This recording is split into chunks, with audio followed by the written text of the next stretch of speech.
వచ్చే పార్లమెంట్ ఎన్నికలను దృష్టిలో పెట్టుకొని బీజేపీ పార్టీ ఆధ్వర్యంలో విజయ సంకల్ప యాత్ర పేరుతో బస్సు యాత్రను ఈ నెల 25 నుంచి ప్రారంభిస్తున్నట్లు ఆ పార్టీ సీనియర్ నాయకుడు తేడా సురేష్ రెడ్డి తెలియజేశారు.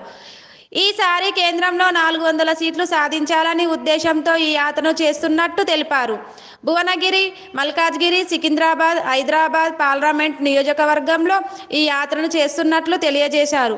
కేంద్రంలో మోడీ చేసిన అభివృద్ధి పనులను ప్రజల్లోకి తీసుకెళ్లి బీజేపీ గెలుపుకు ఈ సందర్భంగా తెలియజేశారు. విజయ సంకల్ప యాత్ర అని చెప్పేసి బస్సు యాత్ర భువనగిరి పార్లమెంట్ నుండి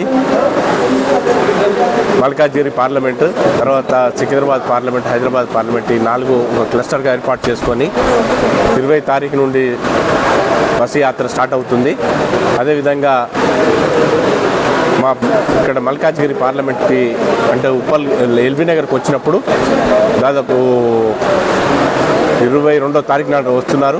22వ తారీఖు నుంచి అక్కడికి వెళ్ళి ఒక్కొక్క సెగ్మెంట్ చూసుకుంటూ మల్కాజ్గిరి అసెంబ్లీ వచ్చేవరకు 24 మధ్యాహ్నం అవుతుంది. మధ్యాహ్నం మౌలాలి కమాన్ కార్డ్ స్టార్ట్ అయితే యాప్రాల వరకు ఎండ్ చేసే విధంగా మరి ప్రోగ్రామ్ చార్ట్అవుట్ చేయడం జరిగింది. దాన్నే ఈరోజు ఇక్కడ మరి నేను ఏదైతే ఇక్కడ ఈ అసెంబ్లీ ఇన్ఛార్జ్గా వచ్చానో అందరితో డిస్కస్ చేసి ఈరోజు సంస్థాగత అదేవిధంగా అభియాన్ కార్యక్రమం ఇవన్నీ కూడా ఆలోచన చేసి మరి పాదయాత్ర గురించి డిస్కస్ చేయడం జరిగింది. ఈ బస్సు యాత్ర గురించి డిస్కస్ చేసుకోవడం జరిగింది. ఇది విజయవంతం చేయాలన్న ఉద్దేశంతో మరి అందరితో ఒక కమిటీలు కూడా ఏర్పాటు చేసి మరి ప్రచార కమిటీ అదేవిధంగా మొబిలైజేషన్ కమిటీ ఈ విధంగా అన్ని కమిటీలు కూడా వేసుకొని వీళ్ళందరినీ కూడా అలర్ట్ చేసి 3-4 రోజుల్లో అందరినీ కూడా మరి తీసుకొచ్చి ఇది విజయవంతం చేయాలన్న ఉద్దేశంతో ఈ కార్యక్రమం ఏర్పాటు చేసుకొని ఈరోజు మల్కాజ్గిరి అసెంబ్లీలో మరి అందరి ముఖ్య నాయకులతో డిస్కస్ చేసుకోవడం జరిగిందని చెప్పేసి ఈ సందర్భంగా తెలియజేస్తున్నారు.